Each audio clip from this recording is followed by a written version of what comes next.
Hello and good evening, everybody. Welcome to Earth Online, presented by Green Futures Festival Radio. We are now at our 7th show and our 7th month. Great to have you with us. We have so many amazing acts this evening. We have live music, we have discussion as well. My name is Pedro, and we're going to have 3 amazing co-hosts this evening. We're going to have Andrew, who's pre-recorded an incredible interview with Clare Davies, the CEO of the Mid-Surrey Community Fridge Project. We also have Cerian, who's going to be presenting Women in Music. That's coming up at 7 o'clock. And then at 7:30, we have Sazrah with her segment Black Lives. So you are very welcome. Welcome to the number 7 Earth Online. So let's meet our interviewers this evening. So let's have Cerian up first. So Cerian, hi, welcome Pedro. to the stage. How are you doing this evening? I'm good, thanks. How are you? Yeah, very good. It's quite strange without Sam, isn't it? Sam has always been part of the furniture, and this evening he's not with us, but it's a great honor to be opening the show. And you'll be talking to who this evening? So my segment is on women in music, and I've got the brilliant Lisa Ritchie joining me all the way from LA. So it's very good of her to be joining so early in the morning for her. Yes, absolutely. And she's a long way away, a very international flavor. Very international. And you're in Portugal right now. I'm in Portugal as well. I'm just outside of London. Fantastic. And we've also, of course, got our brilliant Sazrah. So let's get Sazrah up as well. She's doing her segment Black Lives issue. Hi. Hi, yes. Sazrah. Hello, everybody. You all good? Yes, all good. We're ready for a cracking show. And tell us who you'll be speaking to later at 7:30. He'll be doing some live music. Anthony Blaize and his guitarist David. Yes. Very soulful voice. I'm very excited. Very good. So we have a lovely mixture of music, as we always do every single month here on Earth Online. So I'm going to start the first segment this evening. So my segment is called On the Pulse with Pedro, where I like to showcase a new artist to the world. So this evening, I'd like to welcome Sharmaine. So Sharmaine, please come on. Here she is. How you doing, Sharmaine? Hi, I'm good, thank you. What about you guys? We're good. Good. Good. All good. All very well, thank you. So let me get some... I'll see you guys later on. Cerian and Sazrah. See you later. Bye. See you later. Fantastic. So yeah, thanks for coming on to Earth Online. Tell you how have you been today, and also in the last year of this crazy year. Tell us how you've been. I've been good today. Had a chilled out day, but the whole year of Corona, it's been crazy. But I mean, I guess some good from it is spending more time on music. Definitely. Yeah. So you started music quite young. Was it 8 years old you started? Yeah, I started playing the violin when I was 8, so it wasn't really much singing, but it was, doing the lessons as the years go on. And then I started doing more clubs at primary school, and then my love for music just kind of grew from that. And then I started writing cheesy songs when I was in year 6. And yeah, I've just been doing it ever since. Yeah, and now you're just 17, and you're releasing now your first your songs, and it's heading towards an EP or maybe an album coming out soon. Potentially, yes, in November. Wow, that's exciting times. Yeah, I'm so excited. Thank you. And you recorded 3 songs for us. This pre-recorded. We're going to hear a few of your songs. What's the first song you've recorded for us this evening? So the first song is called Excuses. I wrote this back in June last year. This song is, I just love it so much. It means so much to me. And also I had some help from one of my friends called Morgan Key. He plays the cello. He's super talented. He's amazing. He's absolutely amazing. I'm so thankful he took the time out to do it. And yeah, it's just a bit of a love song. We're going through heartbreak, unfortunately, but I mean, I just love it. I love it. I guess writing those songs can help you to kind of move forward, and to process your feelings. Yeah. Right. So let's hear the first track, and then we'll chat again and learn a bit more about that song after the song. Cool. Okay, so here we go. Cerian's queuing up, and let's hear the song. Hi, I'm Sharmaine, a singer-songwriter from Northampton. Tonight I'll be performing 3 songs for you, including an unreleased song. I'll be starting off with Excuses. I know what you've been saying lately, telling all your friends I'm overthinking, But you didn't have to make me look so desperate, making me ashamed for having feelings. Wanna go out but don't wanna witness you being around, 'cause I cannot help it, I talk way too loud to see if you notice I'm a mess. This ain't fun but I got excuses. Learning to love got me feeling useless, upside down trying to reach you. Why so numb to me? Tell me why these circles get smaller in my head. Am I wrong for wanting you all the time? Instead, these problems of us keep reoccurring, but I kinda like it. It's an excuse to keep you in my head. Keep you in my head. These past few weeks have been a little lonely. The late night talks are starting to get to me. You really had me there for a second. I don't know why you always keep me guessing. Wanna go out but don't wanna witness you being around, 'cause I cannot help it, I talk way too loud to see if you notice I'm a mess. This ain't fun but I got excuses. Learning to love got me feeling useless, upside down trying to reach you. Why so numb to me? Tell me why these circles get smaller in my head. Am I wrong for wanting you all the time? Instead, these problems of us keep reoccurring, but I kinda like it. It's an excuse to keep you in my head. Keep you in my head. Is it just my fault that we don't fit into place? Or am I silly for thinking that we might have a chance? These stupid excuses getting in the way. My bad habit of wanting you to stay. Is it just my fault that we don't fit into place? Or am I silly for thinking that we might have a chance? These stupid excuses getting in the way. My bad habit of wanting you to stay. Tell me why these circles get smaller in my head. Am I wrong for wanting you all the time? Instead, these problems of us keep reoccurring, but I kinda like it. It's an excuse to keep you in my head. Keep you in my head.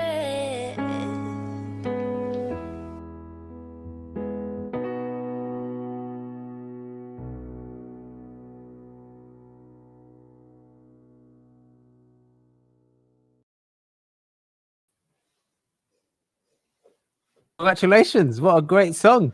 Thank you. Thank Wonderful you. stuff. Yeah, the piano is incredible, and I see lots of instruments on the wall. So you must be a multi-instrumentalist. Yeah, I do enjoy learning new instruments. I do. Fantastic. And so that song, tell us more about the song. So how long did it take you to write that particular track? Oh, I started it on a Monday, and it just throughout the week I just kept building up the song. Yeah.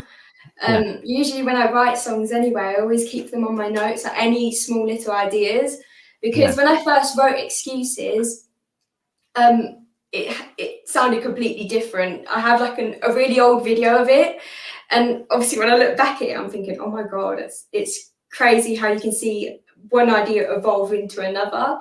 Yeah, that's great. So it kind of changes as time goes on and something different. Yeah. Fantastic. And so tell us about the piano. You've been playing that since you were what age?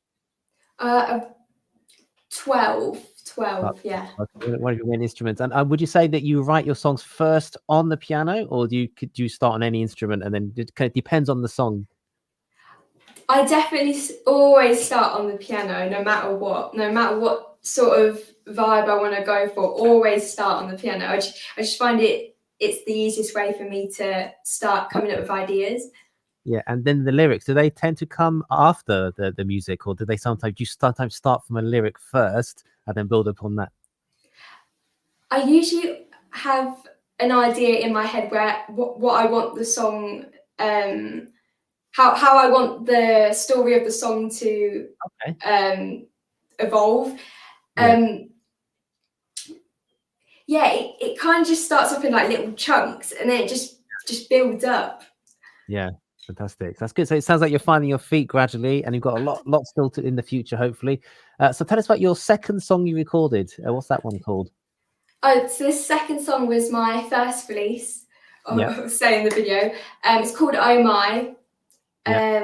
It's different to Excuses, but I mean I'm playing it on the piano for this live stream, so it will sound a bit different. But if you do want to listen to it, it's out on all streaming platforms.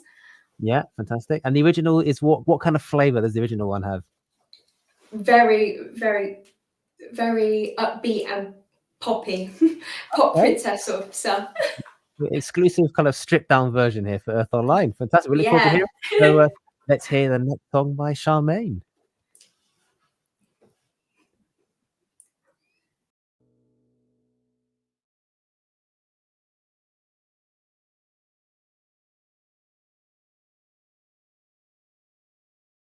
For my second song, I'll be singing Oh My, which I released in November, and it was my first release. I hope you like it. Careful glances, sometimes I do. I was one of your questions, but we never even said hi. Didn't really know you, but I thought you liked the bedtime. A little more reckless, the ones who can have a good time. I kinda like it, no that's a lie, I just love it. I love the attention you give me, don't care how you feel. Bored in my mind, never a seeker. I like to hide all my feelings, never get serious. I got no time for this, no, no, no, no, no. When you call out my name, don't say that I just love to play my games. No, I won't sit and wait for you. I just pretend that I don't know anything when it comes to you. Oh my goodness gracious me, got you begging on your knees. You can do as you please. Oh my, is there something I'm missing? I don't want no strings attached. You say we cannot be friends. Oh my, conversations running over time. So many questions, I give you blunt replies. Always the same, but I don't wanna compromise. We're a little too different, we have a different take on life. I kinda like it, no that's a lie, I just love it. I love the attention you give me, don't care how you feel. Bored on my mind, never a seeker. I like to hide on my feelings, never get serious. I got no time for this, no, no, no, no, no. When you call out my name, Sharmaine, oh, I just love to play my games. No, I won't sit and wait for you. I just pretend that I don't know anything when it comes to you. Oh my goodness gracious me, got you begging on your knees. You can do as you please. Oh my, is there something I'm missing? I don't want no strings attached. You say we cannot be friends. Oh my.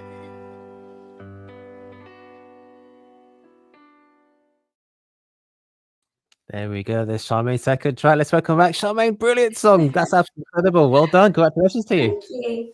Thank And I you. really love the piano and the way the piano and the vocals complement each other, and the soaring vocals as well. Incredible. It's like Thank you someone so who's much. been on for years. Yeah.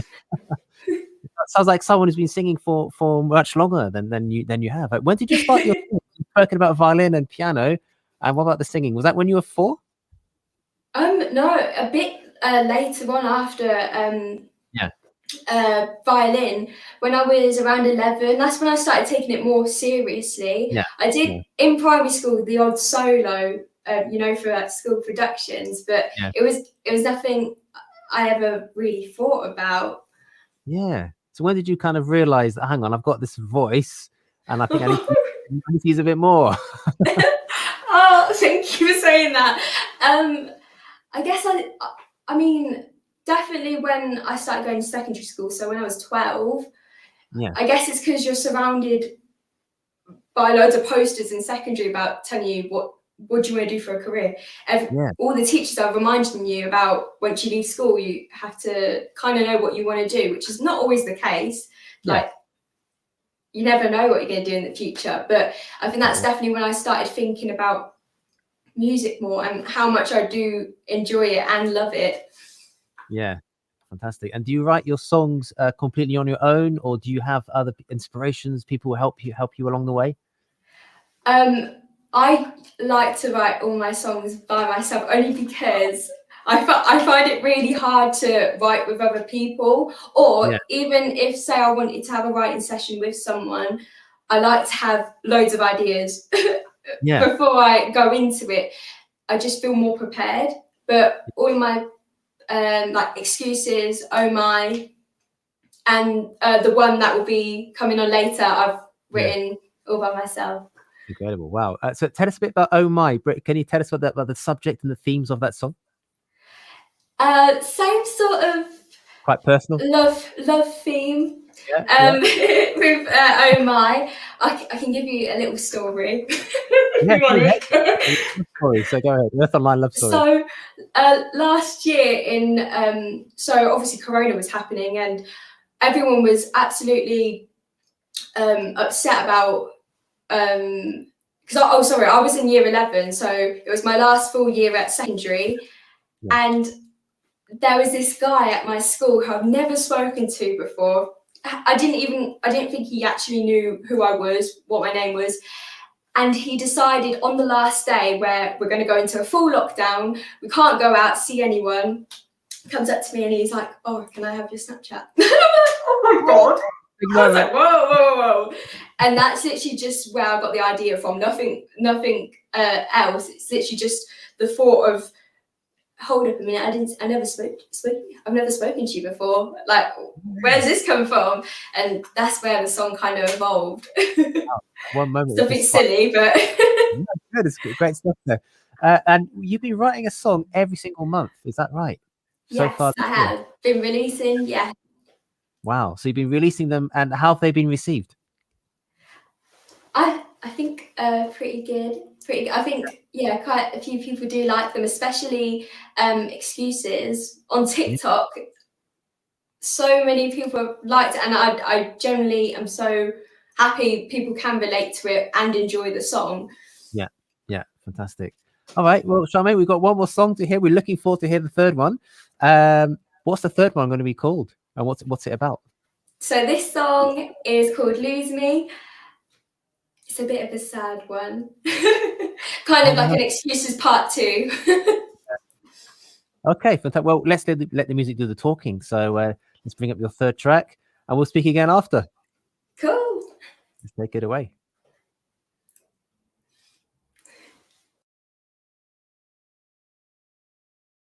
So for my final song, I'll be singing a song I wrote called Lose Me, and this will be releasing on the 5th of May. I hope you enjoy. I think way too much when I'm alone. I give myself that talk when I secretly know I'm wrong. Hoping for a change, but I don't want to replace Replace what is broken, 'cause I know how to deal with pain. It'll be the same old routine done tonight. Play sad songs even when I say I'm fine. You like to call me sober mess, but we both know that you are the reason that I'm not gonna be here forever. So please make an effort. You have a choice to talk to me or be prepared to lose me. I don't wanna sound crazy, I'm sick of all of these maybes. You have a choice to talk to me or be prepared to lose me. Be prepared to lose me. I wish I held back a little. People can get too close. My walls come up 'cause I don't want anyone to know. Knowing what I'm feeling, it's better when you say nothing at all. Wish it was the same, so I don't have to deal with change. No, it'll be the same old routine done tonight. Play sad songs even when I say I'm fine. You like to call me a sober mess, but we both know that you are the reason that I'm not gonna be here forever. So please make an effort. You have a choice to talk to me or be prepared to lose me. I don't wanna sound crazy, I'm sick of all of these maybes. You have a choice to talk to me or be prepared to lose me. Be prepared to lose me.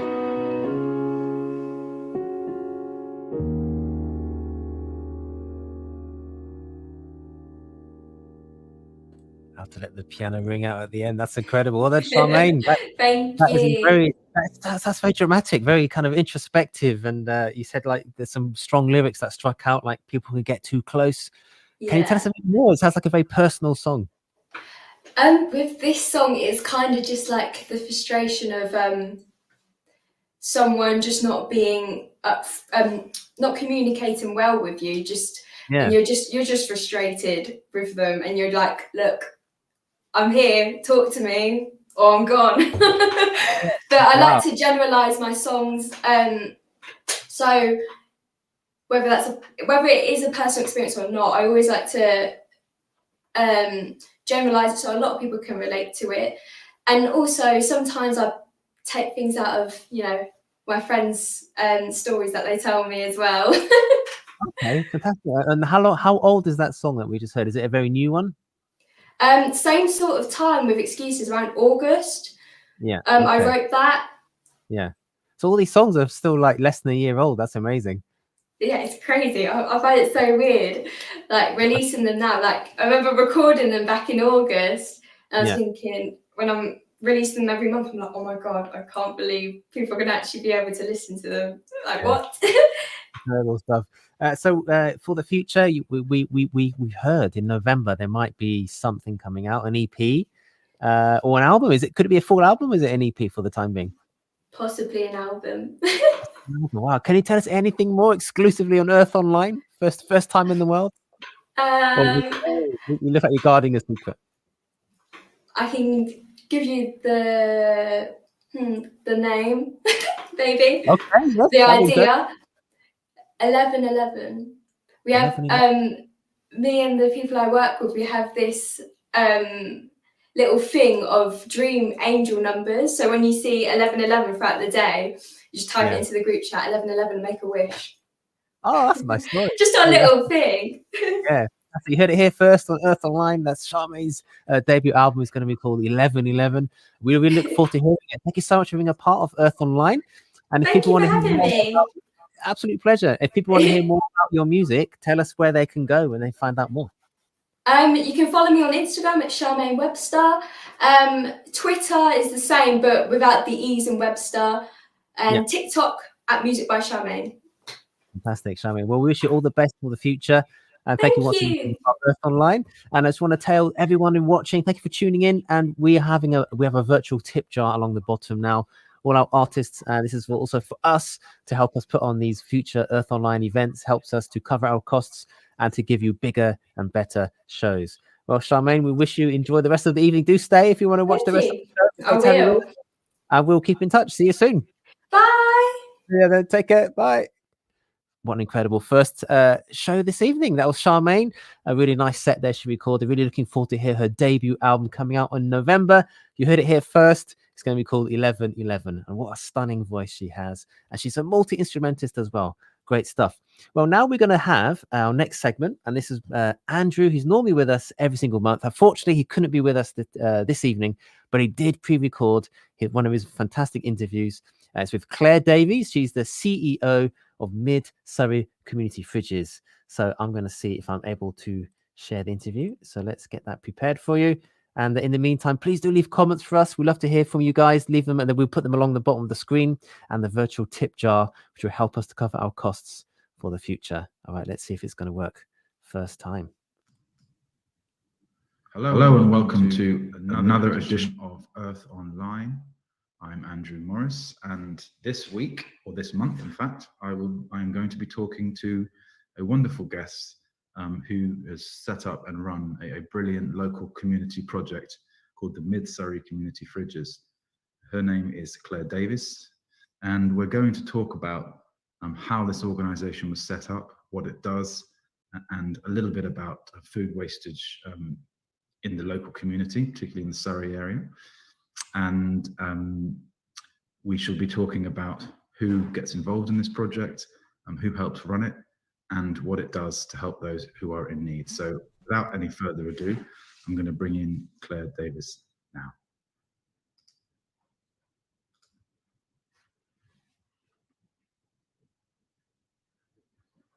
Hello, Clare.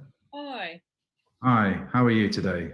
I'm all right, thanks. Nice sunny day. Yeah, it's a beautiful day. I think the weather's about to turn, but as always in the UK.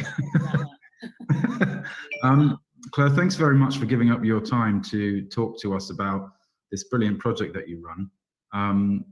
The purpose of the Earth Online series, which we've been doing during lockdown, is to highlight some of the community issues in the Surrey area, people who help out, and charitable things, and also topics that are of the moment. And the organisation that you're involved in is one of those topics, I think, anyway. Yeah. So can we just start by asking, what is the organisation that you are involved in, and what do you do in that organisation? So I run an organisation called Mid Surrey Community Fridges.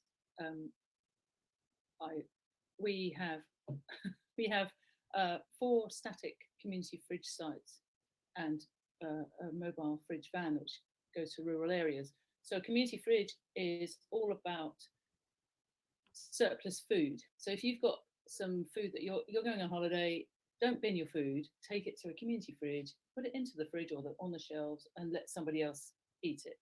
So it's all about surplus food and food waste, because there's a huge amount in this country. And in fact, I haven't looked up the latest figures, but last time I looked, it was something like 10 million tonnes a year is wasted from various industries. And wow. We are doing our best to stop that. It's difficult. I'm not very good at saying no. Let's say yeah. No. So how did you personally become involved in this kind of project? Well, in 2017, I watched a Jamie Oliver program. They do that Friday Night Feast, is it called? And they have an article each time, and they go and visit somewhere. Anyway, they were setting up a community fridge, and I watched this program and I just thought, we've got to do this. I'm a very passionate cook. I'm an earth keeper, you know, I'm very passionate about recycling and anything environmental. So I thought, I've got to set this up. So I started asking questions, and I know quite a few people in town. I've lived here a long time, and through asking the questions, I came across a chap called Tony White, who was asking the same questions, had seen the same program. I mean, serendipity or what? Was that a chance meeting?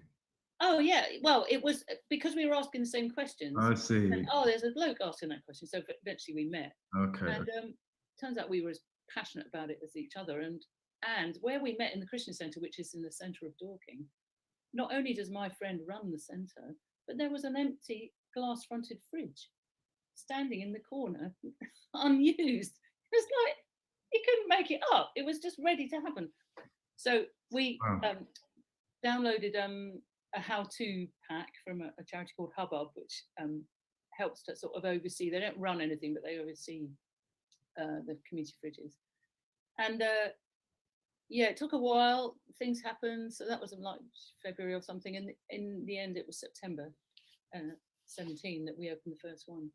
And so we that was just, we approached Waitrose in Dorking and just said, can we have your food over, you know, day old bread and stuff like that? And they said, oh yeah. So we used to collect, I don't know, 1 or 2 crates a day and get very excited. And I'll tell you some stats later about what we're doing now. How easy is it to approach someone like Waitrose? Did you literally just call them up, or? Yeah, well, because I'd lived here a long time, I knew some of the people in Waitrose a bit, you know, so they were pretty up for it. And at the time, the manager was very keen, so that helps if you've got someone on the ground that's pretty passionate about the whole thing.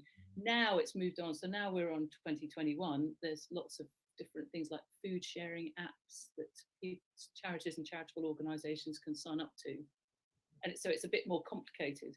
You get notifications and stuff like that, which makes it easy in some ways and difficult in other ways. But basically, it's the relationships on the ground that really help to do it.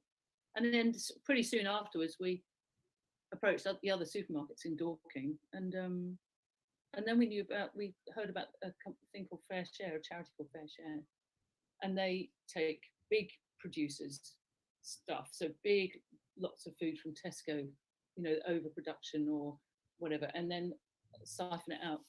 And so they had to rewrite their processes for us because we were new.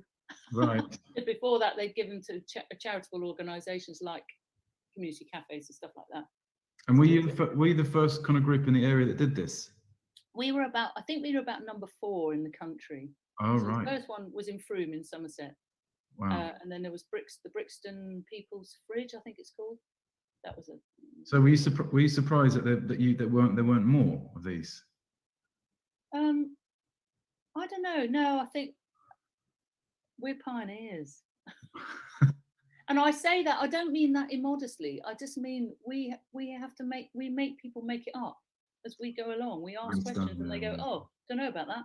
We'll come back to you. So all the time we were sort of forging ahead and not really thinking about anyone else. Yeah. Well, because you probably had a vision of what you were trying to do, you know, what was important, I suppose. Yeah. And it took us by surprise. Like I say, the stats, just what?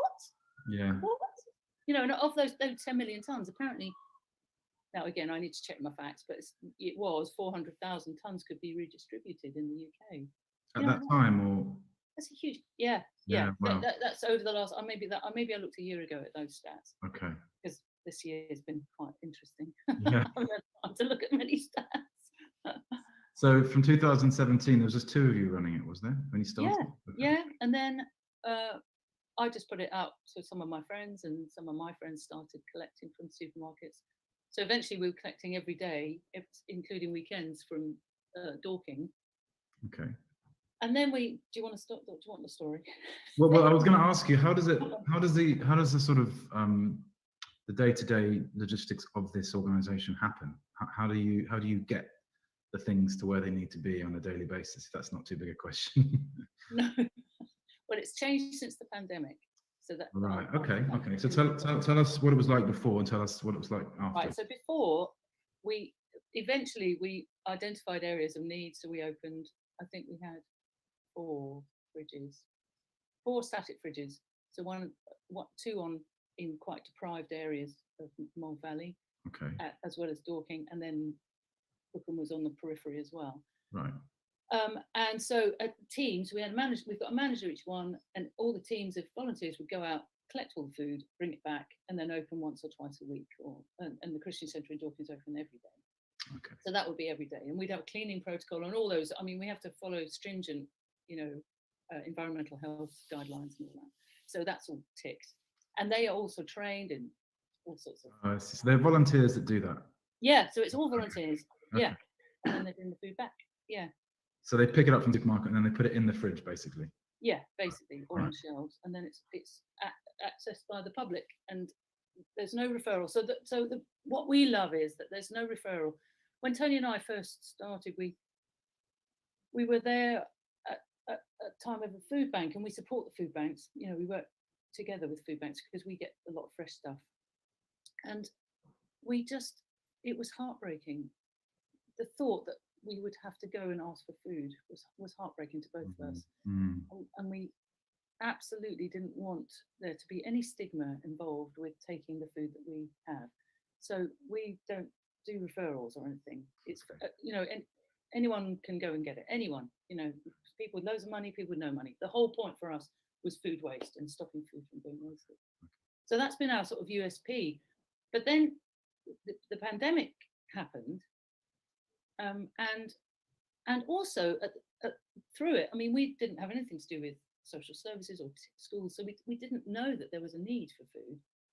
Quickly, we realised how many people have not got enough food and how much insecurity there is in this area. We're in leafy Surrey, commuter belt. Everyone thinks it's wealthy, but there are pockets of real deprivation, real problems. People were really struggling. So that then became we wanted to help people. So that identified where we were at siting our fridges. Anyway, so at the pandemic, by that time we were collecting around 2 tons of food a week. So we started with like 10 kilos a day or something, right? We'll get excited if we got a bit more than that. We thought we might do 5 tons in the first year. So we did 35 tons in the first year.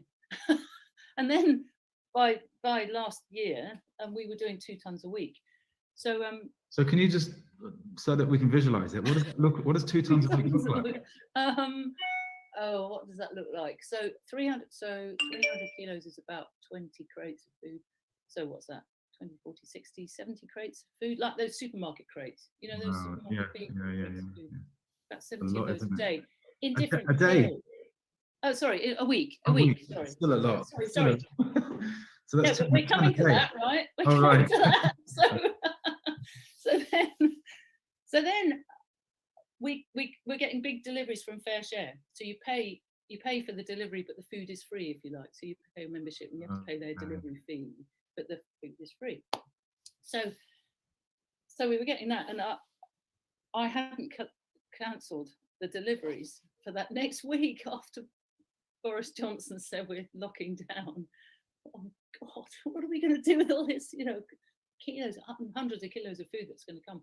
So I thought, right, we're just going to have to bag it up because it's coming anyway. Let's bag it up. Let's just see if anybody's in trouble. So I just, again, rang all my friends. I just rang all my friends and said, right, I've got this food coming. Can you get rid of 10 bags of food? Can you? Anyway, so that's how it started. Okay.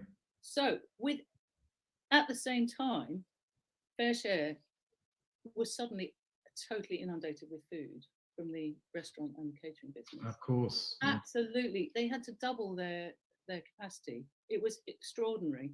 And they said, can you take the food? Can you take this food? We had one van then. So yeah, suddenly within about 5 weeks, and we had no time off in that 5 weeks. Every day, every single day, none of us had any time off. We grew by 4 times. So suddenly, 5 times in fact at that point, suddenly from 2 tons a week, we were doing 10 tons of food a week. Gosh. Wow. So this company called, is it Fair Share? Is that a charity? Yeah, they're a charity. So they deliver the food to you? Yeah. Oh, But okay. with our van, we were going out to collect as well. Got it. So they deliver to us just once a week, and we were going out every day to the big depots to get food. 'Cause So they what did you do during the pandemic? What was your way of getting food to people? So after that, the managers, I'll tell you, my abiding impression of the pandemic is help, community, giving, selflessness. You know, our teams just sprang into action. It was amazing. So the managers made lists of people. We then decided we would take referrals. Hence, we became more like a food bank. So we took referrals from social services from Mill Valley, from doctors and schools, because there were people coming to us who hadn't eaten for days, literally days. I mean, it was just shocking. Was this something that had happened as a result of the pandemic, or was this something that had already been happening and you only just realised That's a it? very good question, because I think we've identified people that were really in need, and because the food banks are brilliant. Their model is to get people out of crisis. So they don't want dependency. They want to get you out of crisis. So they limit, and I always get into trouble, but I don't want to get into trouble. They're brilliant. They are brilliant. However, there's a need. There is just a need, a constant need with people who just can't make ends meet here. You know, the house prices, food, everything's so expensive here. So I think we scooped up a lot of people that really needed help. But one of the big things we've realised is we scooped up and identified the elderly and isolated and disabled, which often are not on any social service list, or, you know, they just sort of escape, they just slip through the cracks. So that's the people we want to carry on helping. Now we've gone back to a bit of normality. We ask people to come to the fridge sites, but those people we will still be delivering to. So when you during the pandemic, the referrals were coming for people like the people who are self-isolating or vulnerable. How did you find out about them? Who told you that they needed support? Well, it was a combination. Mostly it was professional referrals. So those people we would then, so we were delivering all these parcels, you know, 1,000 a week. We were delivering 1,000 parcels a week. It was crazy. But also community, and I think that's what's come out of the pandemic, and we need to capitalise on that. Is this community, what's the word? Coherence. Yeah. So we were also getting community referrals. You know, my neighbour, she's, you know. Oh, I see. So it wasn't all professional. That sort of thing. Yeah. Well, it wasn't, but well, in areas that we can, Sorry, we just lost a bit of connection there, Claire. Oh yeah, sorry. Are you back? Yeah. Yeah. Yeah. I was just asking. So like someone would ring up and say, "Oh, my grandma needs help," or "My neighbour needs help." Yeah. Obviously that's open to interpretation, and there are some people who nothing will ever be enough. You know, some people will just take because that's how it is for them, and that's not a judgment. So we used our judgments too. Okay. Yeah. So how do you get your funding? How does it? Yeah, because you're obviously all volunteers, but there's got to be some funding somewhere, I imagine. Yeah. How did that happen during the pandemic? How did you get the funding to do that? What you were doing? Well, so we were surprised at the beginning to be people wanting to donate, people wanting to exchange some money for the food they were taking. So that surprised us. So that was keeping us going before the pandemic. And Mill Valley's been really good at helping us actually. And also Clarion, who's the housing association, they've helped us out a lot. And then so at the pandemic, it was mad. And then there were funds released for emergency COVID-19 projects. So we did well through that, actually. They really helped us. And so, for instance, the lottery gave us money for running costs, which a lot of funders don't want to give us running costs. And, you know, they like shiny new projects. And I understand that because they want to, you know, have a picture beside a van, or they want to, you know, but actually running costs is the thing. Yeah. You know, that's what we need. Anyway, so lottery gave us running costs, and they gave us money for a warehouse, because suddenly we had pockets of, I mean, Fairshare was literally throwing food at us because DEFRA was giving food out to people like us because we knew the people to give it to, right? So, I mean, literally 2 tons a week we were getting, which was DEFRA food to come, and we had it in cupboards and rooms, and so we got a warehouse. So where's the warehouse? It's great. I've got an office and everything. You've got an office? Yeah, I know. That is in Dorking, by the station, one of the stations. Yeah. Okay. So transformed the operation, transformed it, because now we have a central place. We can bring all the food to the centre. We can then divvy it up much more fairly. Because anyway, it doesn't matter why, but yeah. Okay. So you've got the hub, you've got a warehouse, you've got some funding during COVID. Yeah. What are your takeouts or take-froms from COVID? Like, what after it's now finished? What's kind of the lessons learned? I mean, all things that people should hear about, which they probably never hear about. What's going on? I think people need to hear that even last week. So what are we, a year and a month on from the beginning? Even last week, I'm hearing that people are choosing between washing powder and food. And one of the indicators of extreme poverty is 1 or no toothbrushes in the house. And I'm hearing about people who can't afford nappies for their children, or washing stuff, or it's just, I find it very painful to think there are people in such trouble, and it's for a 1,000 reasons. Of course. And I want a better system, because the benefit system is great. I mean, how amazing is it? However, it's not enough to live on. And people I've spoken to in the social services have agreed with me. You know, it's just not enough. I would like to see a universal living wage. That's what I want. I want to be positive. Yeah. Universal living wage, it's been shown that it benefits the whole of society. So these are big questions, aren't they? They are, yeah, I know. No, but I know what you mean. I mean, it's first of all, like, it's understanding what that means, the universal living wage, and then how you put it into practice. It's just, I know, and question. I totally get it, that you feel it's right, yeah. Someone's got to pay for it, you know. All that, I do get that. However, at the moment, there are so many people in trouble. Yeah.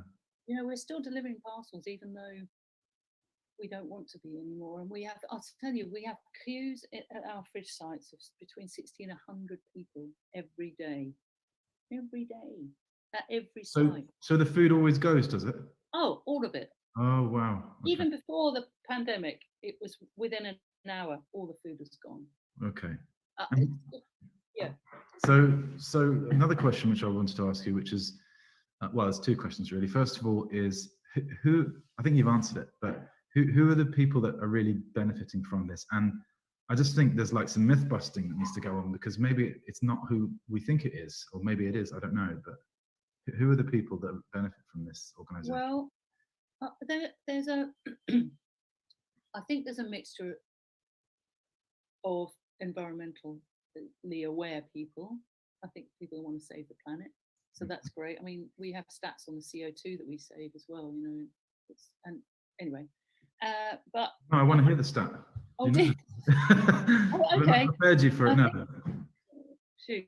I think it was last month. There, I can tell you. Yeah. Last month, equivalent CO2 emissions that we saved was, I think, 136,000 kilos, something like that. Now, look, I can't put that into context. No, but that's that's fine. Sounds like a lot. Last month we saved nearly what did we save? We're still saving about 8,000 kilos a week. Yeah, I'd have to get the proper. No, but that sounds like a lot. But I should have had it. Matt will tell me off. Don't worry about it. Don't worry about it. And you yeah. So I interrupted you. You're saying who benefits from this? So it can be anyone from homeless people. Generally, we get. I would say mostly it's families come, or mothers or fathers with kids. but it depends on the area as well. Yeah, I don't know. I think it's a broad spectrum. Okay, Actually, okay. there are many people who are in trouble, Yeah. and many people who are environmentally aware. Who don't want to see food being wasted? Is that what you mean, Claire? People who just want to make sure that it's not wasted. Yeah. Yeah. We were trying to think about it the other day, and I think that's only about 10% of the people. I think the other 90% are people that really just need it. Yeah. Yeah. Yeah. So, what's your sort of highlight of the last, if there is a highlight? I mean, for your organisation, what's been the best thing that's happened to your organisation over the last 12 months? I think the most extraordinary thing was being on Comic Relief. Were you on the TV? Yeah, I was on the TV. Didn't you see me? Yeah, because we work with Fair Share so closely, 2 depots at Fair Share actually, they came and filmed for Sport Relief because we're a good project to film. We help a lot of people. So they came just before the pandemic last year. So we were on Sport Relief. And they got me crying because it was a really pleasant face. It was horrible. Anyway, so then during the pandemic, they couldn't come out and film, and they were doing, they were having a sort of a campaign. It wasn't a normal evening, but they were doing a campaign.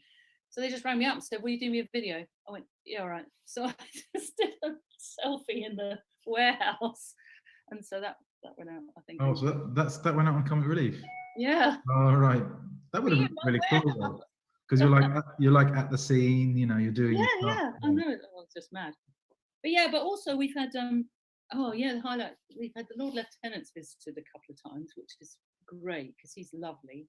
Michael Moore-Molyneux, he's lovely. And then Prince Edward, so the Earl and Countess of Wessex came to see us and packed Christmas parcels in December.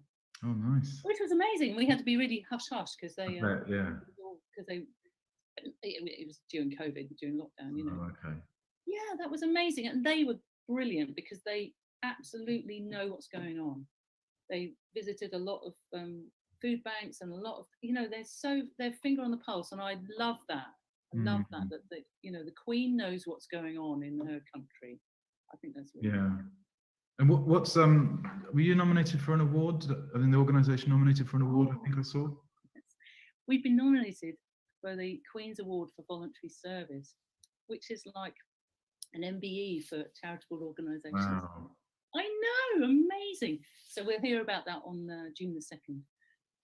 Wow. But yeah, even to be nominated is that's amazing. Fantastic. We had to go to a virtual reception, and some of the charities are amazing. What they do, yeah. Amazing work. And actually that's my abiding thing as well from COVID, is that there are so many people out there helping, so many charities.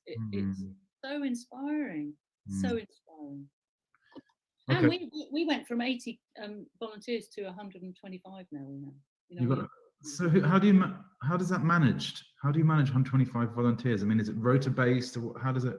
Yeah. Okay. So we've got a team of 6 directors.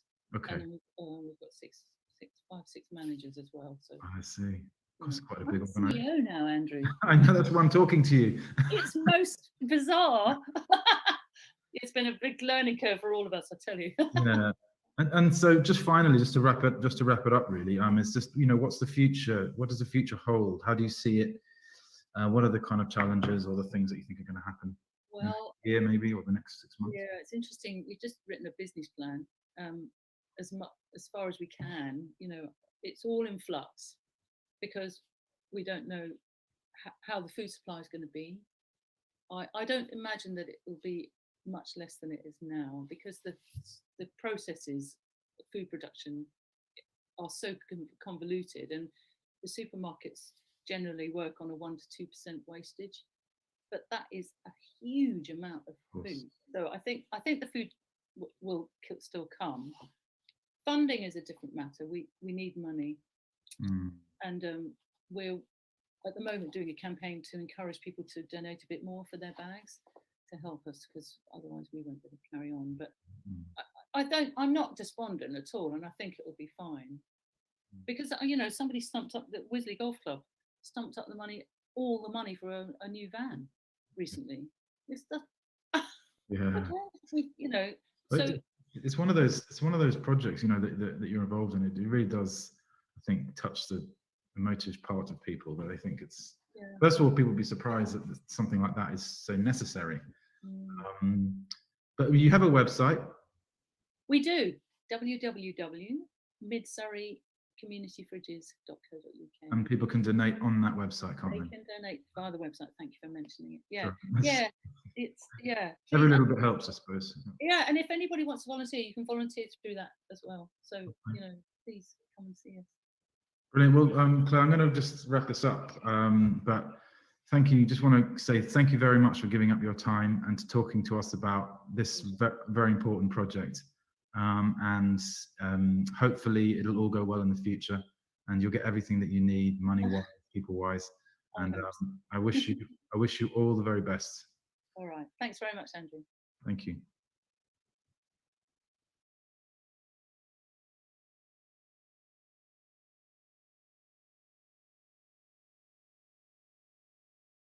Davies, and fantastic, inspiring work. I love how infectious she is and the difference that they're making in their community.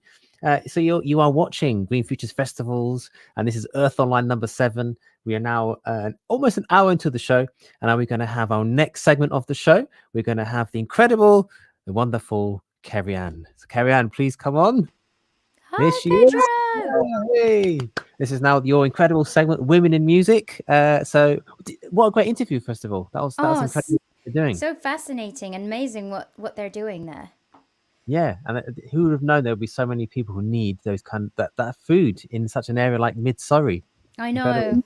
Often the affluent areas, like, you don't realize because there's such affluence there that, of course, there's going to be people without as well.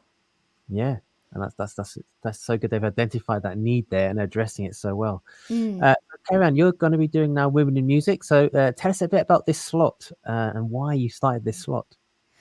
Well, I think it's very important to showcase the fantastic women in music because they are still underrepresented in the music industry.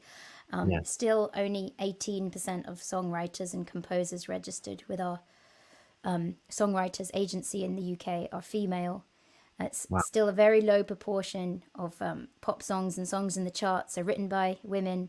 Only 1% of producers are female, 2% of sound engineers are female. So there's still quite a long way to go for equality in the music industry with regards to many areas, but the one I'm focusing on in this particular segment is gender.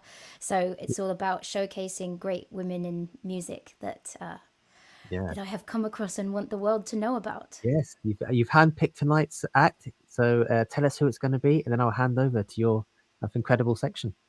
Oh, thank you, Pedro. Well, my guest tonight is coming to us all the way from LA. So we're very grateful to her for getting up early and being willing to sing early in the morning. We actually met when I was on tour in America and became brilliant friends. So she's not only a fabulous artist, singer-songwriter and singer, but she's also a wonderful friend of mine. And this is, everybody, welcome to Lisa Ritchie. Hello. Hi, Lisa. Hi. How's it going? It's going good. It's going good. I'm excited to be here, be a part of this. We're so excited to have you here, and I'm so glad that you are. I know this isn't really early for you per se, but for musicians to sing in the morning, it's always a bit of a struggle. It's like a wild card. Like, I don't know exactly what my voice will do, but I think it'll be okay. Of course, I've never heard you sound anything but absolutely wonderful. Because we should tell everyone, here in the UK it's 7 p.m, but in LA it is 11 a.m. So not that early, but early for some people. But we're very grateful that it's so. One of the great things about doing these live streams is that we can have guests from across the pond and internationally. So it's really nice that we'll still be able to chat and hear your music, even though we're in different countries right now. Yeah, it's so great. And I see so many wonderful people popping up in the comments. So it's so good to see, all those lovely names, Dan, John, Michael. Peter. Yeah, Peter, Keith. It's so lovely. Dag, so thank you guys. Thanks, guys, for tuning in. It's lovely to see you here. Lisa and I both stream on Twitch, which is a live streaming platform, so I can see quite a few names from our communities on Twitch. Yeah. And thank you, everyone, for making the journey from Twitch to Facebook and YouTube today. We appreciate it. Yeah, it's a big journey. It's a big journey. And Lisa as well. So, as I said, Lisa and I met it was October 2018. We met in Nashville, and we were both playing at the Bluebird Cafe, which is an iconic venue, and we were super excited. And I remembered seeing Lisa sing and thinking, oh my gosh, she's so good. She's amazing. Like, she just touched my heart with the song that still gets me every time, especially that last verse in that song, Lisa. It's just, breaks my heart every time. Oh my goodness. And then we ended up coincidentally on the same lineup the next day at another gig. It was meant to be. Meant to be. In a whole city full of music, to be on the same, to have not only the first showcase at like a place that's very difficult to get in, and then both be on the same docket there, and then the second one at just like this very small recording studio that put on a really, wonderful show.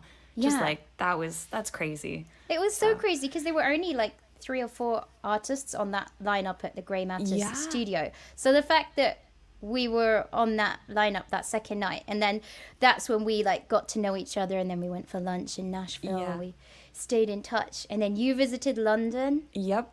And you were the catalyst for that. You and Daisy were the catalyst. I'm like, okay, I have wonderful people I met, and I can go kind of explore outside of America what the music scene is like, and I was really blown away by the music scene in London as well. So. Well, we loved having you, and I'm sure a lot of people watching know that I run a collective for women in music called Heard Collective with my co-founder, Daisy Chute, and we were in America together, so we all met at the same time. And so Daisy and I put on a gig with Heard Collective in London at the Spice of Life, and Lisa played with us, and it was a really wonderful gig. It was so much fun, and we loved hanging out with Lisa so much that then we went back to America, and I was in New York for a week and then LA, and Lisa put on a show for us in LA. Oh, so fun. That was so much fun, and we hung out in LA for a week and just had the best time ever. Because we got to we were hanging out at home, jamming, singing songs, working out harmonies, and then also seeing the sights, doing the gigs, all the touristy stuff. Yeah. I arrived in LA and I was like, I want to be a tourist. So we've had some really brilliant live gigs together, and since lockdown last year, also some really fun live streams together as well. Oh yeah, great live streams. So it's been really good. And Lisa, just every single song that Lisa writes, I think, is a masterpiece. No, thank you. No, it's true, and she's been such a great inspiration to me. I think we egg each other on. I hope we do anyway. Yeah, we do. But Lisa put out a song at the start of lockdown last year that she'd produced, Surface Anatomy, right?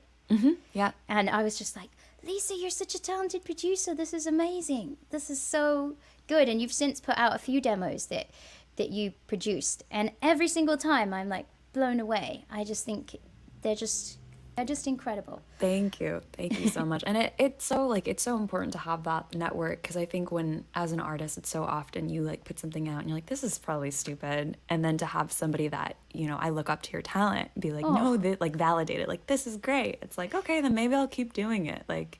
Obviously we're all lone wolves and we're tough and blah blah blah, but just having that community is really really key. It really is, because it's it can be kind of lonely being a independent, self-releasing singer-songwriter, and so I really value the friendship that we have. We support each other, and you always inspire me. So I think I should stop talking and let you sing a song, because everyone's going to be like, we've got to hear a song. Okay, I'll start. I'm going to start with Love and Fear today, and that was the one that we first performed together in London, and so I'm just going to start with that one. Michael Grafton is gonna be very happy. Saw that immediately. So I think I speak for everyone when I say, whenever you say which song you're gonna do, I'm like, I love that one. It's just every single time, every song. I love that one. Too kind. Okay. Okay, over to you. And don't forget, the reverb because I made you turn it off for the chatting. Yep, I got it. I'm ready to go. You got it. Okay, Okay. here you go.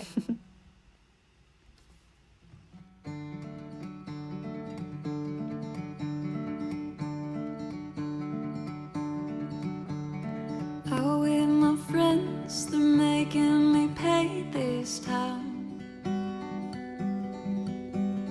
Red for my rage and blue 'cause you let me down. We cheers to the way that I'm on my own. Cheers to the way I'm better off alone. I'm acting this way 'cause my heart's on hold, except when I'm alone. Oh, my love is telling me that maybe I should give you one more chance. All my fears yelling, what's the point? You'll just let down again. All I want is just to have you here. Have my love outweigh my fear, but my fears were always right, so I had to cut the ties.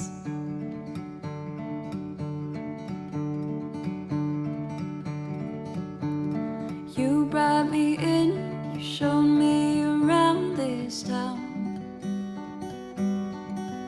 It feels wrong that you left and I'm on the cover now. I post on the days that I'm doing well, drink on the nights that it hurts like hell, and only my friends are the ones who can tell I'm at war within myself. All my love is telling me that maybe I should give you one more chance. All my fears yelling, what's the point? You'll just let down again. All I want is just to have you here. Have my love outweigh my fear, but my fears were always right, so I had to cut that.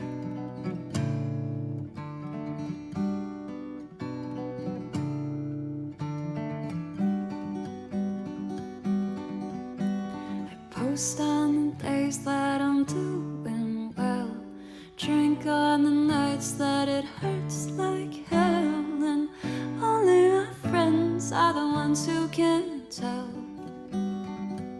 I'm at war within myself. All my love is telling me that maybe I should give you one more chance. All my fears yelling, what's the point? You'll just let down again. All I want is just to have you here. Have my love outweigh my fear, but my fears were always right.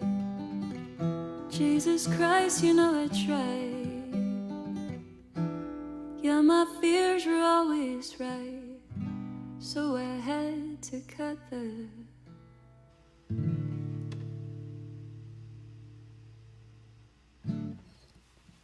That was so beautiful. Oh, thank you. You always break my heart right at the end when you say I had to cut the. And you literally do cut the ties. It's Oh, like, I love that you that's- noticed that. You're actually the first person who ever noticed that, and I didn't even like totally consciously realize. Like, I think I subconsciously made the decision, and so it's funny because sometimes I perform it and I sing the last word, and I think, oh, Carrie Ann would be like, you ruined No, it. no, because I think when you first played it to us when you were in London, I think that word might have still been there, and then somewhere along the line you stopped doing that word, and I was like, that's so clever, because it's like she's literally cut the ties, she's cut the word off, like Sometimes like I'm just, yeah. the realization of throughout the song that this is what has to happen, and it's like that's the ending point. Ooh, you're giving me so much credit for like all the genius behind it. And like maybe I was just like at that moment, I was like, I don't think I can sing that last word totally well, so I'm just not gonna do it. No, I think you're a Just genius. more like Sometimes genius is like subconscious. That's what was going on. That's But that song awesome. is so beautiful, and people can hear it thank online, you. can't they? Oh yeah, yep, it's on Spotify. I have lovely background vocalists singing on it and playing banjo on it. And so it's on Spotify and Bandcamp and kind of everywhere. I think music can be found. That's one of the ones that you produced yourself, which is brilliant. It's kind of fun. It's kind of a new world to challenge yourself into producing your own stuff, as you know as well. So, and have you been like in this last year getting into that more? This last year I found a producer that I really like. So I've mostly been focusing on writing, but I realized that it's just as much as a producer can add to a song, if you have a certain vision, it's just really hard to like fully, I don't know, almost I'm not super sure how to explain it, but this is the difficulty I have while working with producers. I'm like, I don't know how to tell you what I'm feeling. So the more that I work with him, the more I'm like, we're creating beautiful stuff, but I'm also like, I think I want to start again producing some of my own tracks and releasing them. Well, that's the beauty about, there's like many avenues, because you can work with someone and go down paths that you wouldn't have by yourself, but then you can explore other things by yourself, and there's no, you can do it both ways. Yeah, there's no, you have to just only like work with a producer now. You can't release your own stuff, and that's like the freedom of being an independent artist. Is no one's telling you what to do. So yeah. So I think I will start again producing some of my own stuff and just like trying to learn from people more about it. Yeah, it's through doing, isn't it, that we end up learning more, and I think that's a lesson that I always try and remind myself. It's scary to do those things when you feel, I'm not sure I'm going to be good enough, but you learn through doing. Or you have like entire days where you spend like 10 hours on a project, and then sometimes I'll get to the end of the 10 hours, I'm like, this is so bad. And you're just like, I wasted 10 hours, but really it's like your ideas are maturing as you do that, and those specific ideas aren't wasted. You may not use them, but they'll come back in like little, glimpses and other things, and they'll be more refined. And that's what I have to remind myself too, is like a wasted day in the studio is not really a wasted day. Oh, that's such a great way to put it. They come back more refined in other ways. As long as you're fostering creativity, it can never be wasted time. Yeah, that's very true. Very, very true. And if you're enjoying the process, I mean, that's why we do what we do, right? Yeah. If you're enjoying the creativity. Yeah, exactly. The stories you're trying to tell and all the emotions you're trying to convey. So. And your songs are really great at telling stories. I really feel like I go on a journey with you with every song. Aw, that's so kind of you. Yeah, I'm really, that's kind of what I realized, I think a couple years ago, was there's just so many talented people in the music industry. Like, just, it's like oversaturated with talent, where it's like, I expect everyone now to be very talented. If you're, you're out playing, and it's just, you kind of find what feels most honest to you, to like find your little like individuality. And I feel like storytelling is kind of the thing that I'm like, I love reading books, I love understanding people's stories and my own stories, and I think there's a lot of like self-realizations when you're trying to tell your own story. So absolutely. And I always find that you find this really poetic way of putting things in. When I say simplistic, I don't mean it negatively at all. I mean in a really beautiful way, that it can be a complex feeling that's very hard to explain, but you put it in this simple way that just makes you go, oh, yes, I know that feeling. How did she put it so simply and so beautifully? But you managed to capture it. That is so kind of you. Yeah, that's like, those are my favorite types of books too, where I think like a lot of people, they're simple on their face value, but like the like moral lessons and like the deep feelings are like are there in between the lines. And so I think that's like a huge compliment, so thank you. Oh, well, it's no less than what you deserve. So what song would you like to play for us next? I think so I'm going to be releasing a new track, and so I think I should probably play that one. Yes. And so I was going to do Surface Anatomy for my second song, but I was thinking, I was like, no, I should probably play the newest one. Yes. So I'm going to release a new track that I worked on with my producer called Pleiades, and that's going to be released on Friday. And so in 6 days' time, everyone. Oh, 6 days. Yeah. Yes. Yep. So everyone, make sure you're following Lisa on all her socials, and then you'll get notified when this track comes out, and you can go check it out. Thank you. Yeah. So I'll say it so you don't have to. Okay, we can't wait to hear it. Thank you. Okay, I'm going to turn on the reverb and then we'll start there. And I just saw a bunch of lovely names pop up too. And I just want to say, I know I saw Jenny and... oh yes, Jenny's been a guest on Earth Online as well. Jenny Colquitt, who's another fantastic singer-songwriter as well. I'm happy to see her name pop up. Everyone's name that I'm recognizing, it's like I see it and then I'm like, it's gone. And I can't like say it fast enough, but I'm happy to see. Feel free to say hi to anyone you like. This is your time. Thank you. Okay, here we go. Pleiades. Let's see.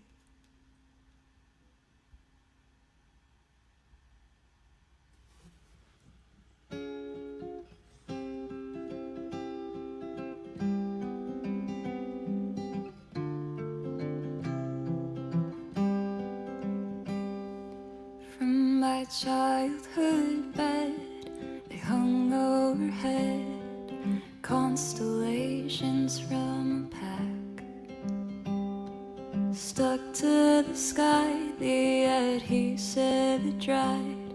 Didn't realize I'd get so attached. Pleiades fell from my ceiling the day I guess the glue finally wore down. Stick on stars, watch from their plastic array. Everyone said to rush to come back into town.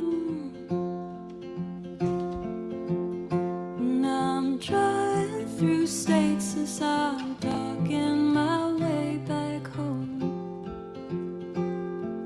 I'll take up her place so the stars don't feel so alone. Sirius watched from his place in the sky. I asked him if he understood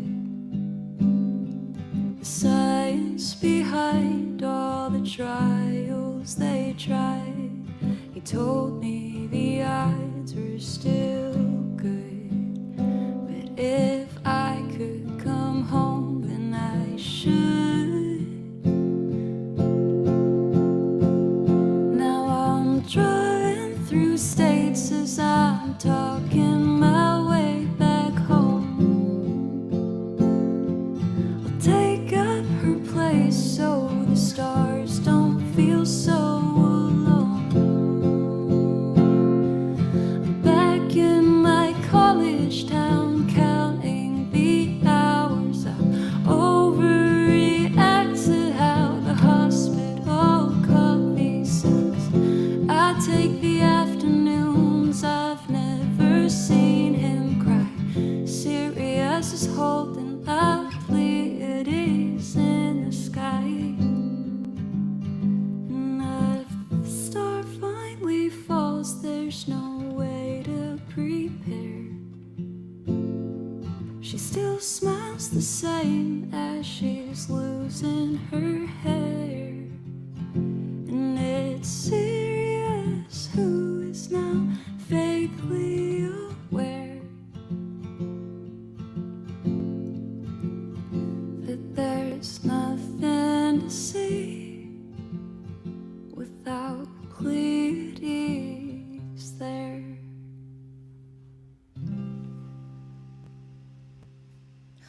That's so beautiful, Lisa. Thank you. Thank you. I don't think I've heard that one before. No, it's a new one. That's the funny thing that is with producers is you kind of write songs on the spot, and then I think as writers, a lot of us write on our own agenda and we write totally in our own bubble, and that feels easy to play because it's like I wrote all of these things myself. But when you write with a producer, it's like I didn't write that part, and it's like difficult for me to play, so I don't play that one often, unfortunately. But I do love the produced version of it. So I can't wait to hear it. So everyone, that's coming out next Friday. Is it 6th or 7th of May? Sorry. Yep, the 7th, I think. 7th I just of see May. all these comments. I see Jenny with her little heart emojis, and Keith with very kind words, and Michael as well, and Dawn. Thank you guys so much for that. It's always a little scary to share a new song where you're like, I Oh don't know gosh, how this tell me is gonna about it. It's really scary. 'Cause you create in this, like you say, this little bubble. And then Yes. to share it with the world, you're a bit like, oh, I don't know what Yeah. everyone's gonna think. And Exactly. your songs are always very very personal as well. So it feels like you are sharing a part of your soul, kind of. Yeah, exactly. And I remember just having conversations with people, and they're like, oh, like, do you ever have people not like your music? And like, how does that make you feel? And it's such an interesting feeling, because you're like, I understand that this is my artwork and I'm separate from it, but there's also like a piece of my heart in it. So if you don't like this very honest piece of my heart that's in this song, then you don't like me. Like, you know? Yeah. I know. It feels like synonymous. You have to know, like, one has to tell oneself, like, objectively, there's going to be all kinds of opinions. There's something for everybody, you know? Exactly. That's exactly. And that's what the craziest thing about music is, like, there are people that you're like, I think the Beatles are great songwriters, but people will disagree with that. And that's, I mean, not many with the Beatles, like. yes, but like there are people, and that's the craziest thing. And crazy. yeah. So it's interesting. Or I'll find a band that I just think is so stunning, but they're a little bit, just different than, I don't know, someone's taste that I'm sharing it with, and they're like, I don't like this. I'm like, yeah, and you're this like, is so beautiful. What? Yeah. I know the feeling. They're like, how could you not like it? It's amazing. Yeah, and then you go into the spiral, and you're like, if you don't like this, then like I'm just horrible. I'm gonna quit music. No. But I think that's why it's so important to remember that it kind of doesn't. It almost shouldn't matter what other people think, because you're doing it for yourself and for the creative process and for the expression. Obviously, if we want to make a career out of it, we hope that some people like it. But ultimately, we can't control the response of anyone else. So yes. I don't know about you, but I feel if I've created a song that says what I need it to say, and I feel proud, I'll still feel good about that. Yes. What it meant for me. Yes, no, I that's actually a great point, because I find there are certain songs that don't get a lot of, like, some songs you play and everyone's like, this is my favorite song, I'm so happy, and then some songs you play and like it's just kind of like quiet and there's like one little smiley face and they're like, good job. But like those songs, like I have one like that called Landlines, and that one's getting a little bit more popular, but I have another one called Birthdays where it's like the one little smiley face that's like, that was cool. God, I love it. That's why I requested it the other day. But like it's funny because it's like, I love this song, like I don't really care. So you find these certain ones where you're like, I don't even care if anyone likes this, because it's so honest and so what I want to say in the world. And I think that's where you kind of cross into like this like really precious side of being an artist, where you're creating something to like get you out, and I don't know how to explain it. I know exactly what you mean. No, I got it. I was with you. I got it. I mean, I almost think that songwriting is kind of therapy for me. Like it's, I always say it's like, it's trying to like understand this big complex world and the emotions we go through as humans. And that's something that I took from your song Pleiades, because it's talking about the stars and the constellations. And I know that when I look out, be they plastic on your ceiling or actual, it kind of reminds us of we're just this very small part of the big cosmos yet. So it's so hard to understand. So if I can try and package all those complicated feelings into a small moment that makes a bit of sense to me, then it helps me in life, really. Yeah, that's so well put. I got chills from that, because that's exactly, you're packaging these giant feelings and this giant world and all the chaos that's happening into like a moment that makes sense, and you're like, okay, like this little moment.